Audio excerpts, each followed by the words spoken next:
Okay friends, you can see here my time is 2:41. That means it is working on 12-hour format. And open your settings. Simply open your settings from the apps. Then go to bottom of the page. Then select system. Okay. Then you can see option of date and time. Open it. Okay. Then you can see option of use local default. Just turn on that. Then you can see here our time is changed 14.2. It is working with 24-hour format. Turn off this one and you can simply use this toggle to turn on or turn off 24 hours format. So that's guys, you can simply touch the local format to set default 24 hours. So that's guys, very simple tutorial. In this way you can simply set your time format to 24 hours in nothing phones OS.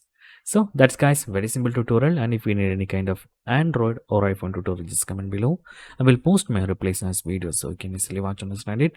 And if you enjoy this video, please like, comment, share and subscribe our channel for getting more videos like this.